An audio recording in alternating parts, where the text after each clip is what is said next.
ये कहानी है एक हस्बैंड और उसकी वाइफ की।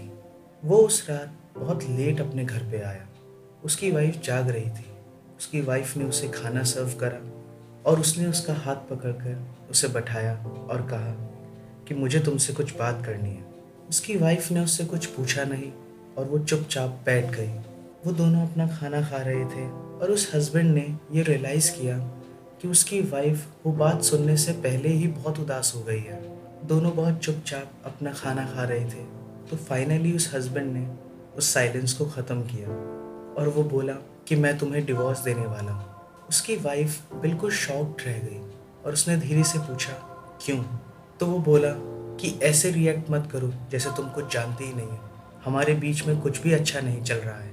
वो बोली कि इसका एहसास तुम्हें शादी के 10 साल बाद हुआ। वो बहुत गुस्सा हो गया और उसने बोला हाँ, क्योंकि मुझे जेनी मिली और जेनी से मिलने के बाद मुझे लगा कि एक रिलेशनशिप कितनी खूबसूरत हो सकती है। वो चुपचाप बैठी रही और वो हस्बैंड उस कमरे से बाहर आ गया। अगली सुबह जब वो उस रूम में गया तो उसने देखा कि उसकी वाइफ अभी तक वहाँ वैसे ही बैठी हुई है जैसा वो कल रात को उसे छोड़ के गया था। वो उसके पास आई और उसने कहा कि मैं तुम्हें डिवोर्स देने के लिए तैयार हूँ, लेकिन उससे पहले तुम्हें मेरी एक कंडीशन माननी होगी। वो बहुत खुश हो गया और वो कुछ भी करने के लिए तैयार था। वो बोली कि मुझे पैसा, प्रॉपर्टी कुछ नहीं चाहिए। मैं चाहती हूँ कि तुम मुझे 1 महीने के बाद डिवोर्स दो। जब तक हमारा डिवोर्स हो तुम्हें हर सुबह हमारे बेडरूम से फ्रंट डोर तक मुझे गोद में उठाकर ले जाना होगा। उसके हस्बैंड को लगा कि वो पागल हो गई है। फिर उसने सोचा कि वो उससे डिवोर्स लेने के लिए कुछ भी करेगा। उसके बाद वो अपने ऑफिस चला गया और अपनी वाइफ की शर्त उसने जेनी को बताई। वो दोनों उसकी वाइफ की बात सुनकर बहुत हंसे और उन्होंने उसका बहुत मजाक भी उड़ाया। तो अगले दिन हस्बैंड ने वैसा ही कहा जैसा कि उसकी वाइफ ने शर्त रखी थी।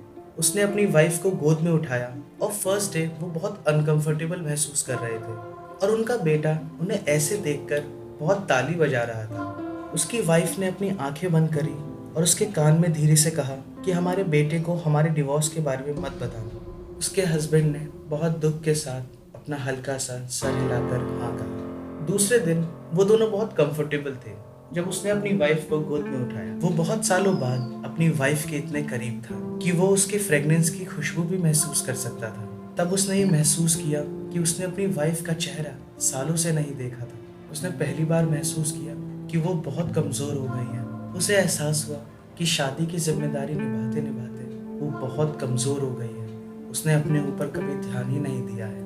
चौथे दिन उसने महसूस किया कि उसने क्या हाल कर दिया है इस खूबसूरत वेमन का जिसने 10 साल उसको प्यार करते हुए बिता दिए। 5वें दिन वो लोग और ज्यादा करीब आ गए। उस हस्बैंड ने ये महसूस किया कि उसकी बीवी कितनी खूबसूरत है और वो घर की जिम्मेदारियां निभाते हुए कितनी कमजोर हो गई है। बहुत सालों बाद वो दोनों एक दूसरे के इतने करीब थे और कुछ दिनों बाद उसे एहसास हुआ कि उसकी बीवी से ज्यादा खूबसूरत कोई और औरत है ही नहीं इस दुनिया में। और उसी दिन वो जेनी के घर गया और उसने कहा सॉरी जेनी, मैं अपनी बीवी को डिवोर्स नहीं देना चाहता। उसने कहा कि मैंने इन दिनों में महसूस किया कि मेरी शादी शायद इसलिए बोरिंग हो गई थी क्योंकि मैंने कभी अपनी बीवी पे ध्यान ही नहीं दिया। मैं अपनी जिंदगी की छोटी छोटी चीज़ों पे कभी ध्यान ही नहीं दे पाया। और वो बोला कि जेनी, मैं तुमसे अब प्यार नहीं करता, मैं सिर्फ अपनी बीवी से प्यार करता हूँ। जेनी ने उसे बहुत तेज से एक थप्पड़ मारा और उसे घर से बाहर निकाल दिया। उसने अपनी कार स्टार्ट करी और वो जल्दी से अपने घर जाने के लिए निकल पड़ा और उसने अपनी खूबसूरत वाइफ के लिए रास्ते में से एक बुके भी लिया। वो अपने घर पहुंचा और वो अपने बेडरूम की तरफ भागा ये देखने के लिए कि उसकी वाइफ कहाँ है। वो उसे देखने के लिए बेताब था और जैसे ही वो बेडरूम में पहुंचा तो उसने देखा कि उसकी वाइफ मर चुकी है। उसकी वाइफ कई महीनों से कैंसर से लड़ रही थी और वो जेनी के साथ इतना बिजी था कि उसने उसके ऊपर कभी ध्यान ही नहीं दिया। वो जानती थी कि वो बहुत जल्द मरने वाली है। वो चाहती थी कि उनके बेटे पर उनकी शादी का कोई बुरा असर ना पड़े।